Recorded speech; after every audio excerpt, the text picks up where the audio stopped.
Good evening, everyone. My name's Mark, and on behalf of Book Soup, I'd like to thank everyone for joining us for our virtual event tonight with Anna Gifty Opoku-Agyeman in conversation with Michael Tubbs, discussing the Black Agenda, Bold Solutions for a Broken System. For regular updates on our upcoming events, feel free to subscribe to our email newsletter. You can find that at our website. This evening's virtual event will end with a Q&A. So to submit a question, just use the Ask a Question button at the bottom of the screen. If you see a question on the list that you'd like for our speakers to answer, click the like button. We'll try to answer as many questions as time will allow. Also, consider supporting our bookstore and the author's work by purchasing a copy of today's featured book, The Black Agenda. Just click on the green purchase button directly below the viewer screen. It'll take you to BookSoup's website, and you can continue your checkout process without interrupting your video stream. Now, a few words about our featured guest. Michael Tubbs is the Special Advisor to California Governor Gavin Newsom for Economic Mobility. He's the founder of Mayors for a Guaranteed Income and the founder of End Poverty in California, or EPIC. In 2016, he was elected mayor of Stockton at 26 years old. He was the city's first African-American mayor and the youngest mayor of any major city in American history. As mayor, Tubbs was lauded for his leadership and innovation. He raised over $20 million to create the Stockton Scholars, a universal scholarship and mentorship program for Stockton students. Additionally, he piloted the first mayor-led guaranteed income pilot in the country. Under his leadership, Stockton was named an All-American City in 2017 and 2018 by the National Civic League.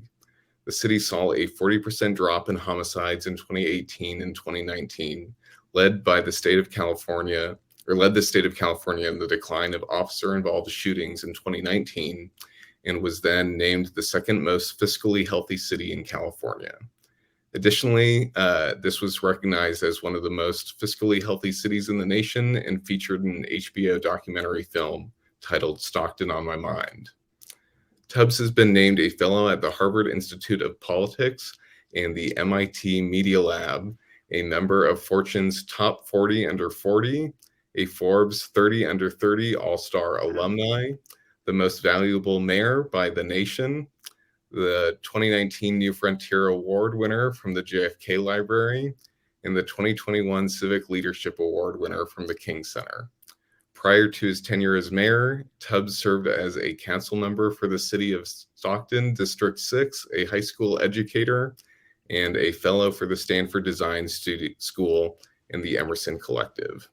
On November 16th, 2021, Tubbs released his first book, The Deeper the Roots, a memoir of hope and home, published by the Flatiron Books imprint. An Oprah book, this was selected as, and the book was also described by the LA Times as intimate and insightful. Not only relates Tubbs' story of growing up in poverty, but lays his vision for leadership and policy that is more empathetic and responsive to people who are struggling. Thanks for being with us, Michael. Who sent you that long bio? That is so terrible. You're very impressive, I've got to say. No, it's ridiculous. I'm so embarrassed. That's why I was like not smiling, because I was like, did we just really send him a book? I'm sorry. I'm screaming. You earned it. I appreciate it. I'm sorry. I was like, he's about to read my bio. It is not that impressive, no. I don't know. It's not the book, because your book is what we're talking about. So forgive me, I'm sorry. Exactly. No, it's totally fine. All right. And Anna Gifty Opoku-Agyeman is currently a doctoral student studying public policy and economics at the Harvard Kennedy School of Government, as well as an alum of UMBC, where she received her BA in mathematics and a minor in economics. Her work has been featured in Teen Vogue, The New York Times, Slate Magazine, NPR, Fortune, Marketplace, and The Guardian. She's the co-founder of the Sadie Collective, the only nonprofit organization addressing the lack of Black women in economics and related fields. In 2020, she became the youngest recipient for the CEDAW Women's Rights Award by the UN Convention on the Elimination of All Forms of Discrimination Against Women. Also very impressive. Thank you. So without further ado, I'm going to turn the camera over to these guys sit back, relax, ask some questions, and have a great talk, you guys. Thank you. Well, first of all, congratulations. I know you've been on an incredible book tour with Thank you so people much. like Keisha Blame and others talking about this book, the Black Agenda. So I want to jump right in. And for you all watching, please come ready with your questions, not just about the book, but I think sort of what Anna's been doing overall in terms of policymaking and Black women voices being centered, and particularly around the economy and having COVID-19 is also very interesting. So first question, I remember as a kid, I was a nerd, so I remember being so excited to read The Covenant with Black America by Tavis Smiley. Like that's for like 15 years ago. And it was different but similar in that it was a like collection of thoughts from experts about what would the Covenant with Black America look like. So now in 2021, we have this Black agenda, a bold plan for really centering those most marginalized to make change. So could you help us walk through how did you come up with this idea? Because also the timing is so perfect, right? But you didn't come up with this idea in 2021, clearly. So walk us through your process. How did you come up with this idea? Why a Black agenda? And let's start from there. Right. Thank you so much for this. And thank you so much for being here. It's such an honor to just be talking with you. So I'm really excited. So the Black agenda was really born organically, sort of at the very, very beginning of the pandemic, right? So I'll take you back to March 2020. Everybody's talking about how COVID is absolutely like ripping through communities right now, right? And what's happening is there's a conversation that's happening in the nationwide multimedia space, right? New York Times, CNN, they're going to give you up-to-date coverage about it.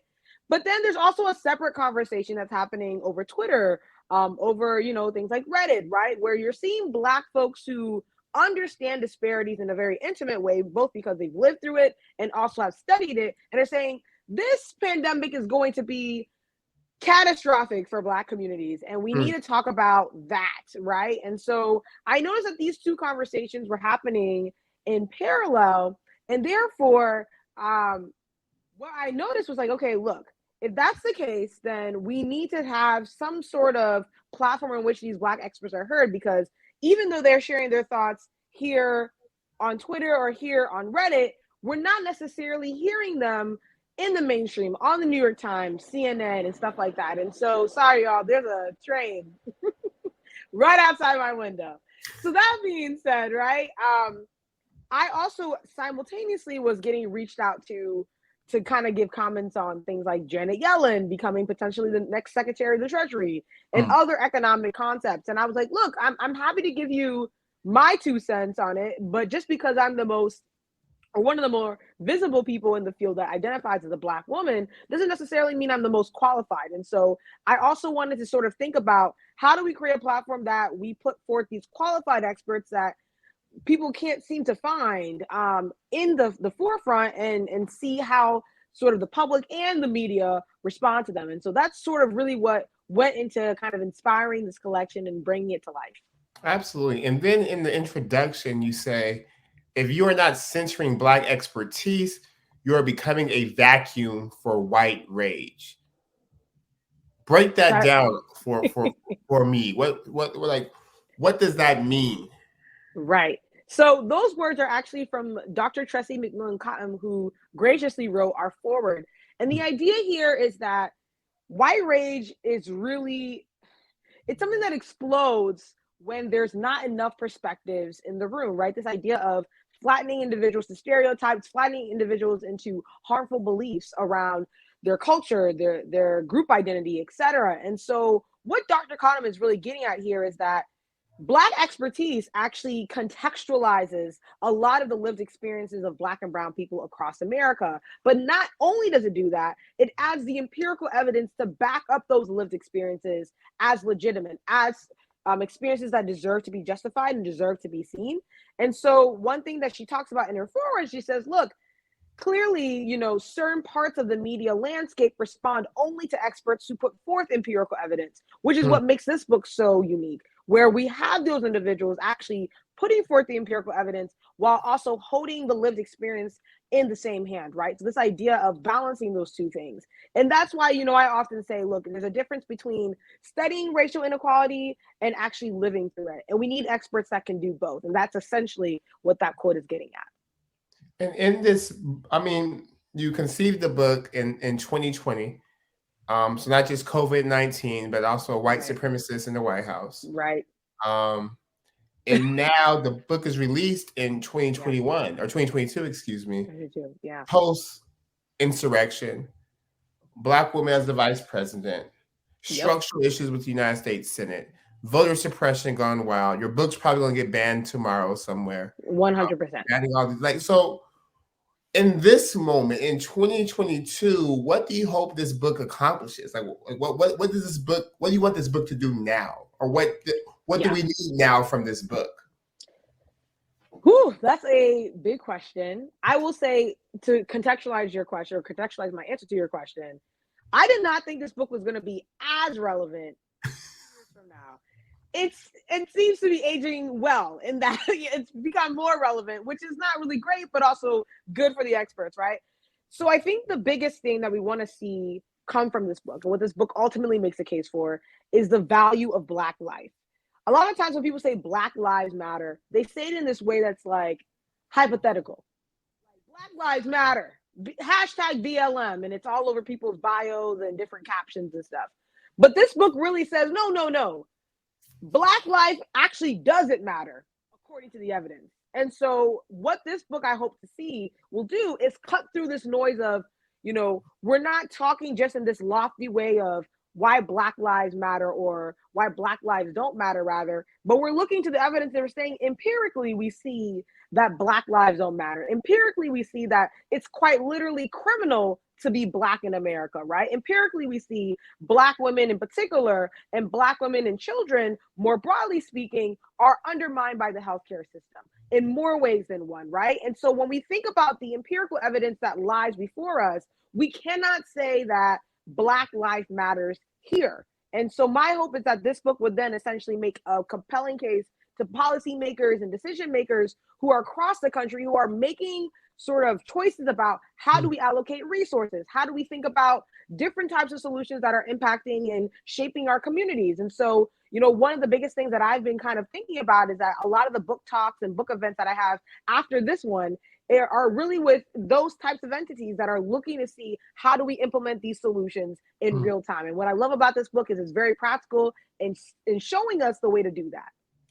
And let me take a moment of personal privilege and say, to your previous answer about sort of lived experience and being married to policy, this picture behind me is like an artistic rendering of a glamour shot of Fannie Lou Hamer. And it's really about sort of, and I think she really epitomized what you talked about in terms of your book, in terms of being a sharecropper, poor Black woman who understood the political system and was able to do both.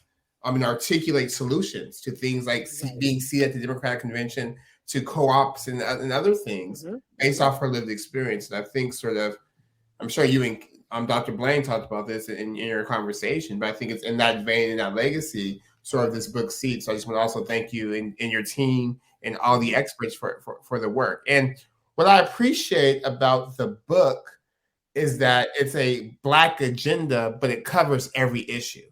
And I remember being a mayor and having to tell people that no, like Black issues aren't just criminal justice issues, although that's important. Right? And Black issues aren't just civil rights issues, although that's important. But Black issues are climate. Black issues are every issue in America is a Black issue. So can you talk more about sort of, I mean, that's the point of the book, but could you articulate more for us in terms of how you came, why is the Black agenda so expansive, and what does that mean towards what you said earlier in terms of centering Black people's experiences in policymaking? Yes. So to your point, right, Black issues are American issues, right? And America's issues are fundamentally rooted in how Black people are valued in this country. And so the way that I thought about sort of the expansiveness of the essay collection was really about, it's funny how it happened. Essentially, the book had started off as, I want to center economists, I want to center policy wonks, people in the DC space, and see sort of how they think about these issues. But as the summer of 2020 continued on, I recognized that Black life was not just being undermined in the economy. It wasn't just being undermined in the DC space. It was being undermined everywhere. And so you couldn't get away from this idea of Black life being undervalued from climate or healthcare or wellness or education or technology, because as the conversation started building on itself, you notice that there were cracks and fissures in all of these different sectors of society. If I had it my way, I probably would have added a couple more sections, such as business and entrepreneurship. Also would have probably added something that talks about, folks who are in the service sector and how they are dealing with some of the issues that come about, right? So this idea of Black life being undervalued across the board is actually what this book is essentially arguing. And so the solutions are very much targeted at saying, look, if you want to see anything progress in America, you absolutely have to begin with Black America. There is actually no other way to go about it, because Black America is among the most underserved populations within the country. And so the way that we thought about a lot of these essays were, if you could come up with some solutions or outline a problem that you are very familiar with as it relates to Black people in America, what would you talk about, and how do those solutions apply broadly? And based off of the essays that were written by each individual, contributor or folks who decide to co-author, these individuals did not talk to each other, by the way, before coming together in these sections. These sections essentially organically emerged from those essays, right? We had a couple essays about climate. We had a couple essays about health, but health intersected with technology. So kind of bringing these things together and kind of showing that, what was great is that one section will refer to another section will refer to another section, right? So for example, you'll see a constant stream of criminal justice in every single section of the book. You'll see a constant stream of how are Black women viewed in every single section of the book, right? So this idea that a lot of these issues are intersectional by nature. And so you need folks who understand intersectional solutions at the helm of these conversations.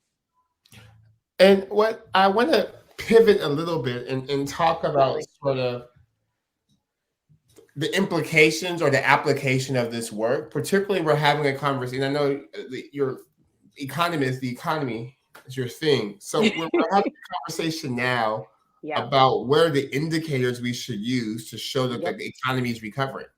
What are the indicators we should use to show that the COVID-19 pandemic is behind us, at least the impact? So can you talk particularly about sort of the Black agenda for the economy in terms of what are the indicators we should be looking at to show the health of the economy? And what are some of the recommendations spelled out in the book, or in the book and in your own kind of work, that speaks to what a Black agenda for the economy will look like? Yeah, so, thankfully my work builds on the work of the individuals of the book, so I can talk about both in tandem, right? I think the first thing to note is that what is happening with Black populations in the economy oftentimes is a precursor to what's going to happen to the nation. We saw this in 2008 with the financial crisis. Yes, I was in 5th grade. However, I've done my research, and Black economists mention this time and time again. Folks were warning the Fed, the Federal Reserve Bank, or Federal Reserve banking system, rather, which manages the health of our economy, that look, we're seeing a ridiculous amount of foreclosures in our community. We're seeing predatory loans happening in our community. We're seeing all of these economic breakdowns happening in our community. Something is about to drop, right? Something's about to happen. And the Fed ignored them. And then we got 2008, right?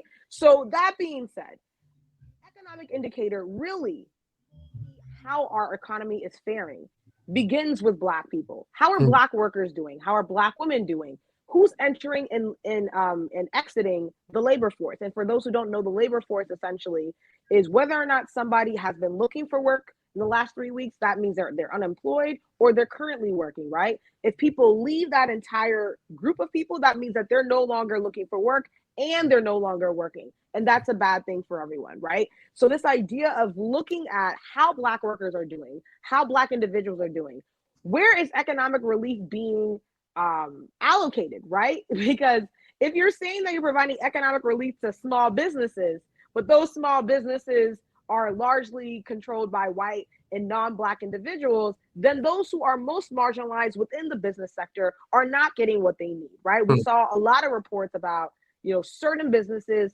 capitalizing on that kind of loophole of, oh, we can kind of, pass on a certain type of business and get a higher PPP loan, to then, raise our revenue, when in fact Black businesses and many minority women-owned businesses are led by Black women in particular, we're struggling, right? And so it's really important to recognize that, a lot of times what's happening with Black folks in the economy is the best indicator of what is going to happen with the nation. One thing I wanted to note for you, there is an essay in the book by Kyle Moore, and it says, look, the Black unemployment rate has always been nearly double the white unemployment rate for the past 50 years.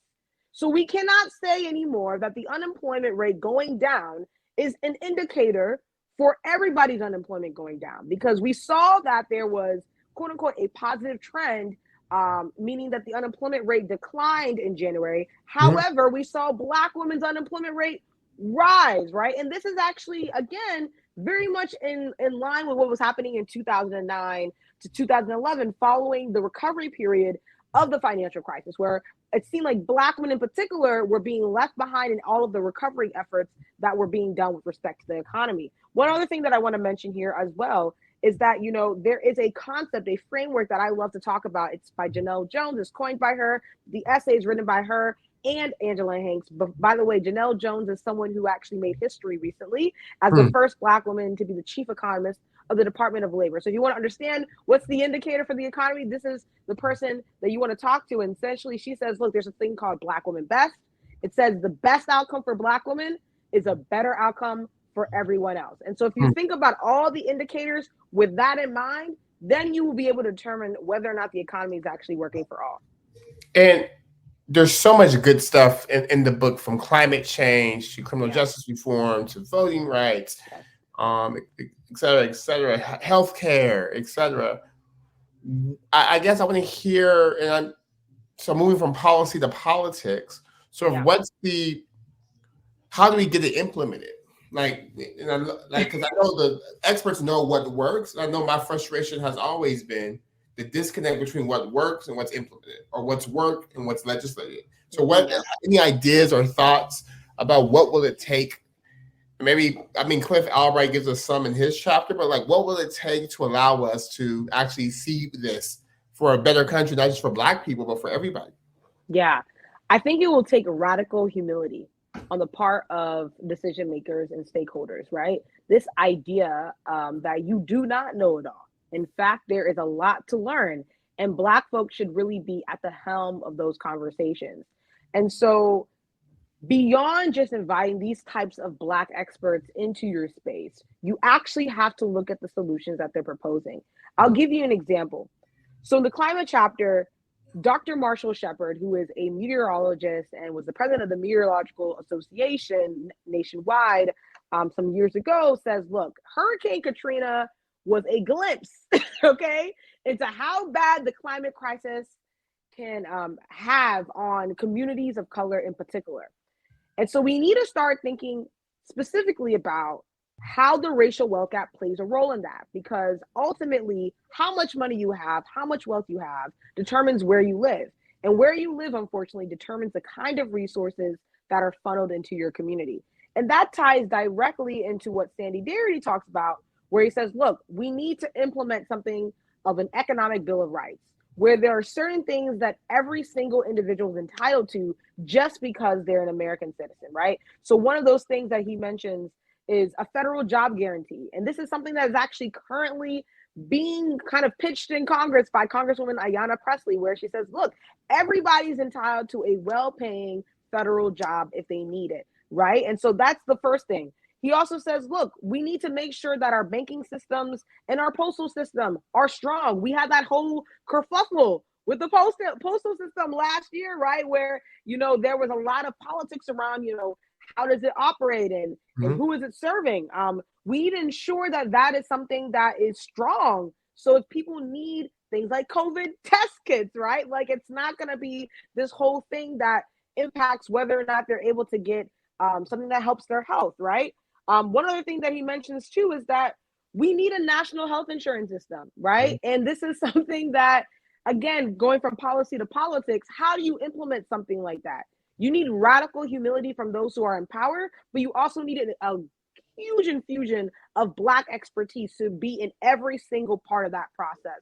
So, of course, you have been a mayor of a wonderful town in California. We need more individuals like you. We don't want to hear any more about Black folks making history every single 10 years, right? There needs to be Black people literally in the fabric of how we're thinking about policymaking in America. And so I think that is really how we get these solutions into becoming something that is feasible and is in practice, right? How do we ensure that Black folks are, at the end of the day, and I would say this, Black folks who center other Black folks. You have Black folks in power who don't center Black folks, who are undermining Black folks. That's not who I'm talking about. I'm talking about Black folks who care about Black folks, right?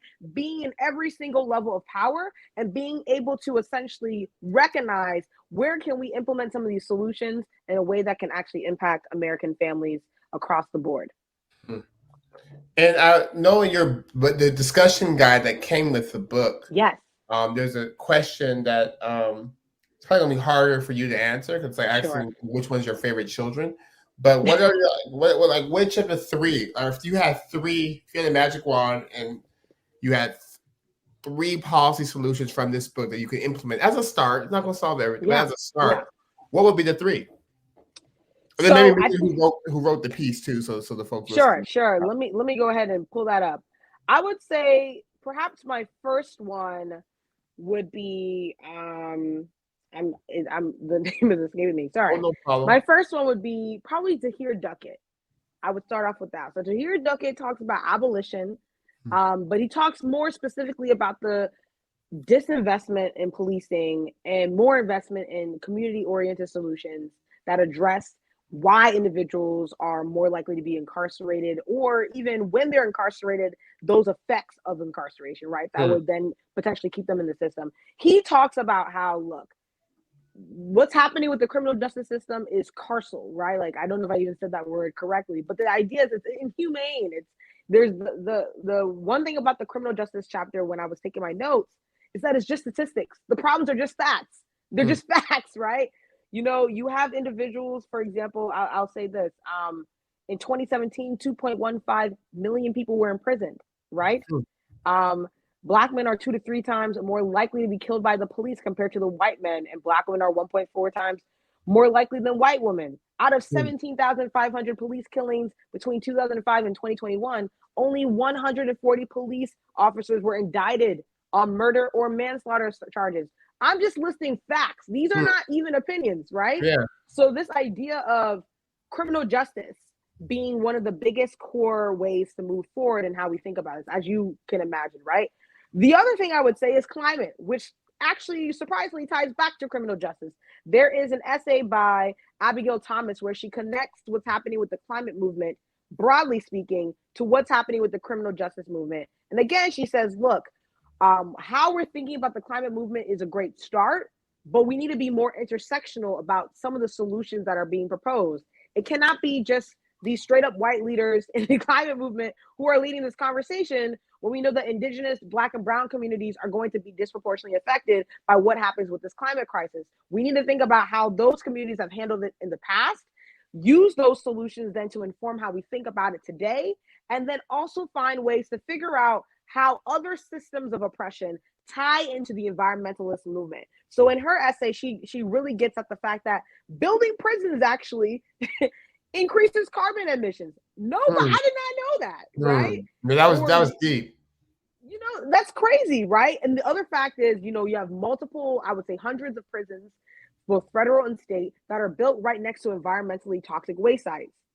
Why aren't we talking about this, right? So these are some of these issues that overlap with criminal justice that are directly tied to the climate movement that I haven't really heard much about. So I think that's one thing I would say. The last thing I would say is that, you know, I believe the children are our future. Teach them well and let them lead the way, right? And so one of my favorite essays, and I would argue my most favorite essay, is by Dr. Lauren Mims, where she talks about the brilliance of Black girls. And she accounts for a experience that she had in the classroom where she, had a number of different Black girls in the room. Some of them came from more, I would say, complicated backgrounds, right? There was different difficulties that they were facing in their lives.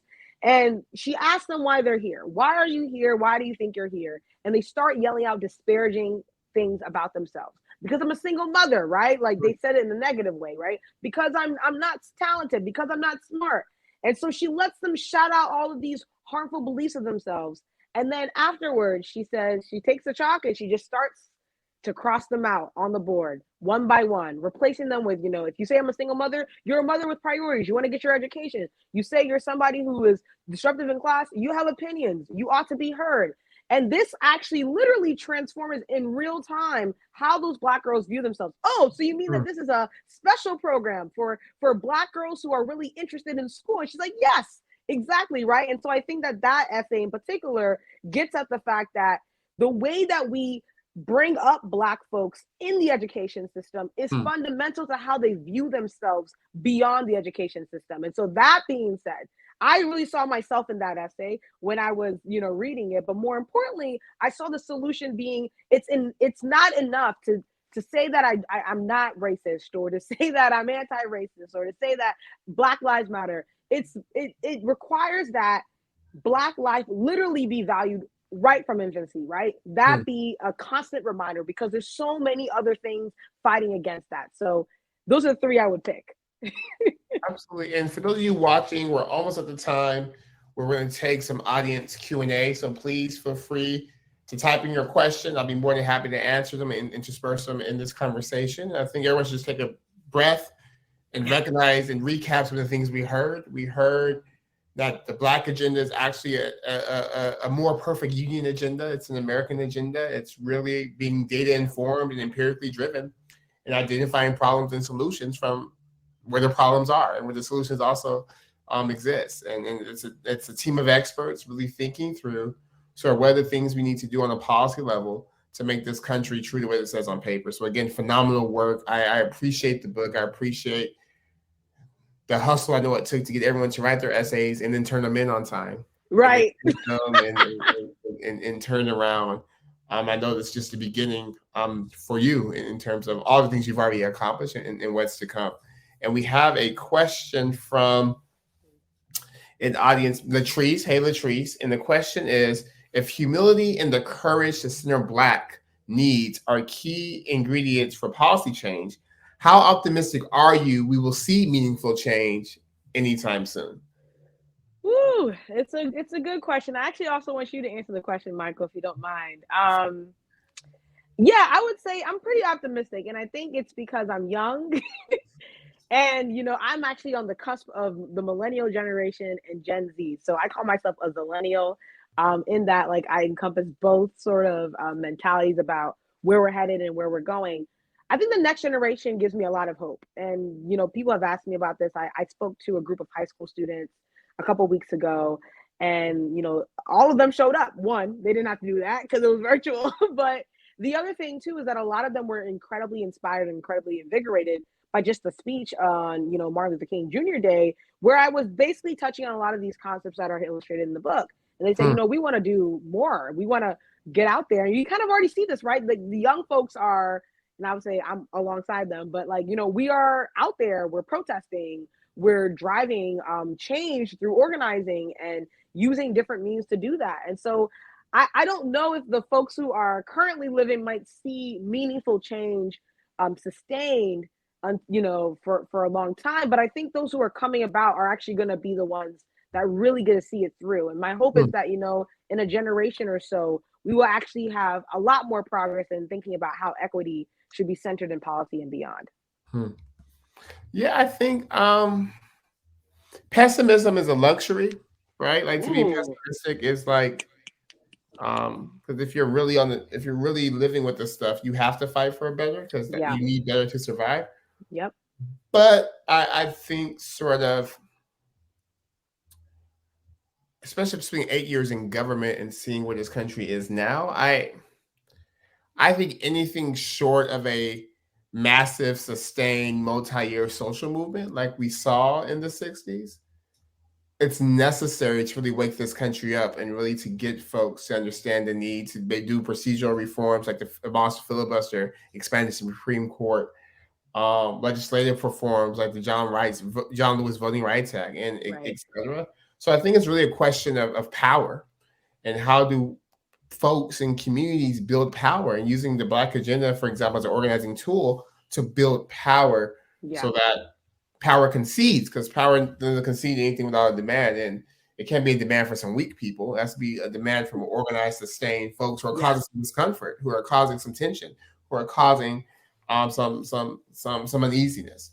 So I guess I'm answering and not answering. I think we have work to do, and I think it's easier for me at least to align myself with the work when there's an answer. It's hard for me to work for answers, but the fact that there's clear answers makes it easier, at least for me, to summon the energy to really push for, like, no, you guys, we know what works.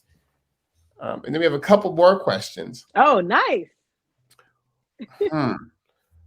Jesse says, hey, Jesse, appreciate your question. Where can we find voting guides that reflect the policy changes suggested in the book? So when you say voting guides, you mean how we think about voting, or?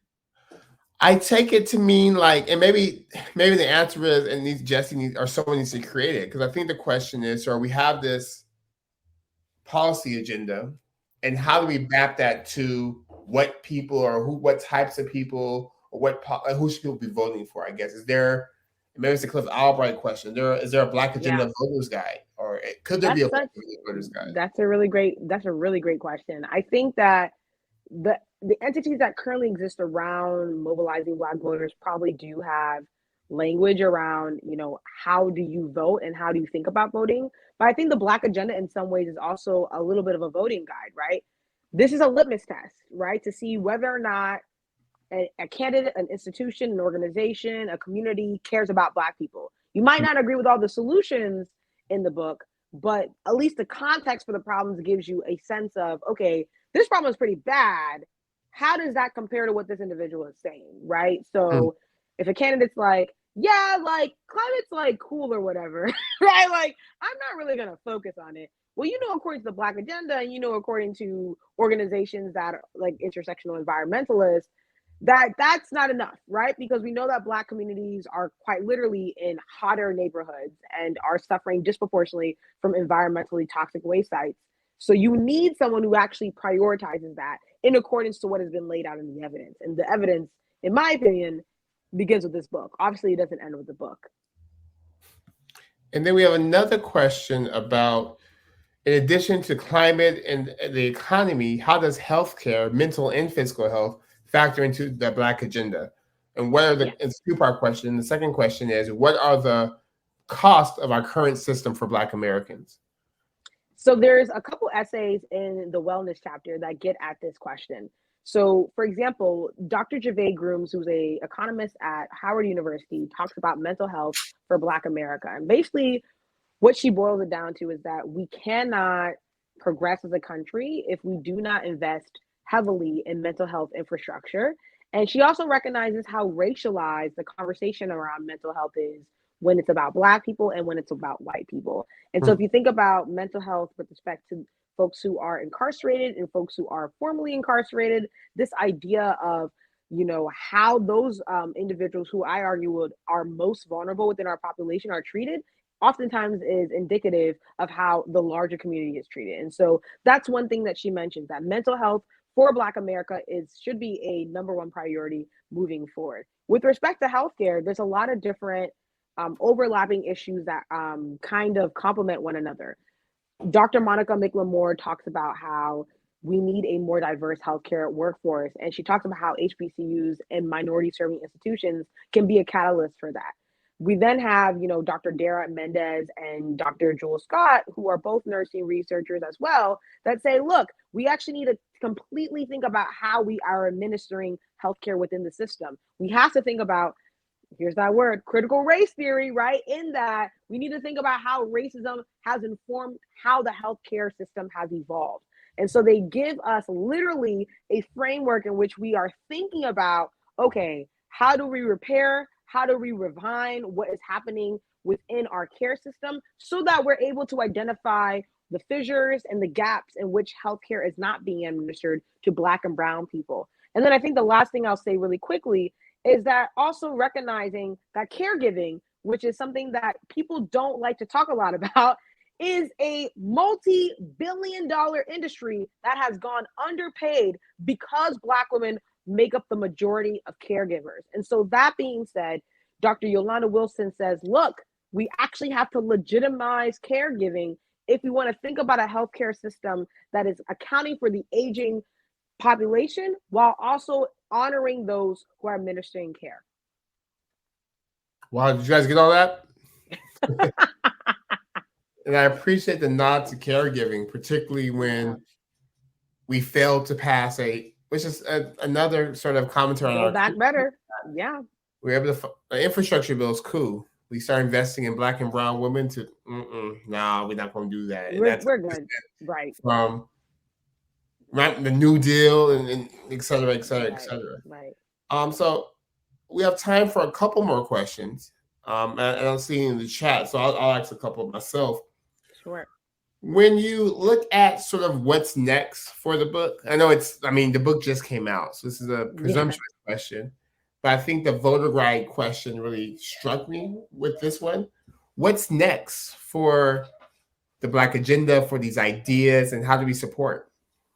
I love this question a lot, and I want to be a little bit ambitious. I think the first thing is that I want more people to come across the experts in this book and experts beyond the book, such as yourself, right? And so I would like the platform to be bigger in that, there's a lot of different ways to engage that. Maybe a podcast, maybe some sort of documentary that highlights the work that Black experts have been doing. And so finding different ways to bring forth Black expertise to the mainstream, that's sort of my number one priority. But I think the other thing too is I'm currently working with my friend Lexi Robinson on finding ways to actually see if we can further legitimize the funding and the structure around supporting Black experts who are pushing for these bold solutions, right? A lot of times Black folks don't get paid to have good ideas, right? Or to have even a little bit of an idea of what they're interested in doing, but that needs to change. And so I think that, actually having some sort of infrastructure around funding the ideas of Black folks who are pushing for different solutions around a lot of these policy areas is another way to tackle this problem. I think one thing that people have asked me, including Franklin Leonard, who is also on the story, is there going to be a Black agenda too? I don't know. That's up to my publishers, low-key. But at the end of the day, I think that there are versions of this that can continue. I will say that there is something that like this that kind of already exists. The National Urban League releases a report every single year that focuses on Black America. They invite a number of different experts. The one thing is you probably haven't heard of it because a lot of times what happens is these reports are not widely covered. And so that's something that I would definitely encourage you to check out if you're still interested in stuff like this. But my hope is that I will find other avenues for this to be a platform in which we celebrate and honor Black expertise from here on out. That is incredible to be part of something that feels final and that it's a book, but also feels like a beginning, an entry point into a wider conversation about Black experts, Black expertise, and the need to really amplify and lift up. So thank you for your leadership in your work. And I guess I don't see any more questions from the audience, so I'll keep asking. I'm also very curious around sort of I'm thinking about me as a college student. So if I'm a college student or a high school student and I read this book and I'm inspired, I'm motivated, and you can't be prescriptive for everybody, but if someone was to ask you like, hey, I'm inspired, I want to be a Black expert, I want to be involved in policy, what would you recommend as a next step? I think you wanna move on what you're convicted by. A lot of times, I'm speaking to you, which is great because I think you moved this way as well. What you're convicted by will ultimately lead you towards, honoring the communities that you hope to honor. And so that being said, like with economics, I was convicted by the fact that there was no Black woman in economics that I could look up to upon like a Google search, right? And how that representation actually bleeds into the types of economic policy decisions that are made on behalf of communities of color and Black communities in particular that suffer at the hand of crises disproportionately. And so I think that's the biggest thing I would say. Like, if you're young, like, don't think that you can't do anything, right? I think that's the first thing. You'd be surprised how much you can accomplish when you're young, especially when you have energy, right? You can kind of, go off if you need to. You got to use the different platforms that you have access to really push forth an idea. And I would say also, find someone else that feels similarly or feels as convicted as you about an issue. I strongly believe and never doing anything by yourself, right? This idea of working with other people and building across, as Issa Rae would say, right? Building across and building community across to ensure that, whatever idea that you come up with isn't something that you have to share alone, that you can also, hold alone, but you can share with other individuals. So I would say that's the first two things. And I think the last thing I would say is, do your research. Don't come out looking crazy, because people are already going to undermine you, especially if you're Black, for not understanding what's going on, not understanding the data, not understanding the empirical evidence, not understanding what previous work has been done. So it's, as my mentor, who's actually in here, Dr. King, would say, like, really try to be kind of a double whammy, understand the evidence and then understand how to communicate it. The biggest challenge with this book was taking a lot of academic speak and boiling it all the way down to the essence. What are you ultimately saying, and how do you want people to respond to what you're saying? And I think that is a skill that apparently, something I'm learning as I'm going through my PhD, is not a skill that people actually have. Like, people, especially in this space, don't actually have it as well. So that's something I would highly, highly encourage you to just kind of flex, find ways to write, find ways to communicate your ideas, and sort of exercise that muscle of spreading your ideas through a way that other folks can understand. Well, again, thank you for this gift. Thank you for this challenge. Thank you for this call to action. And thank you for this look at what a future could look like, right? And I think oftentimes, Paulo Freire said, we must remain or retain hope despite the harshness of reality. And sort of what you have given us is a primer for why we can have hope, because there is a better world. There are better solutions. There are ways for everyone to be integrated in our society. And the Black Agenda book paves the way. So for all you all watching, please, there's a nice little link that says purchase the Black Agenda here. Purchase the book, purchase it for a friend, have reading groups, discussions, debate the ideas, disagree with the ideas, come up with your own ideas, but really be a part of this conversation, because I truly believe conversations like these are what it's going to take to keep our democracy a democracy. So Anna, congratulations. So happy and thankful for your work and effort, and looking forward to all the ways you push the conversation and push us over the next several years. And thank you all. Thank you so much. Thank you. And please buy Michael's book as well, Deeper the Roots. Oh, thank you. Guys, this was an amazing, inspiring conversation. I'm personally going to buy this book myself. Also, I probably shouldn't be saying this, but if you're not buying it from Book Soup, buy it from a Black-owned bookstore. Reparations Club is a great one in LA. Please support this author and click on that button below the screen. Thanks, everyone, for tuning in. We appreciate everyone's time and support of independent bookstores. And if you'd like regular updates on our upcoming events, follow us on Crowdcast and subscribe to our newsletter. Thank you so much again to Anna and Michael. Thank you. Have a great day, y'all. Bye.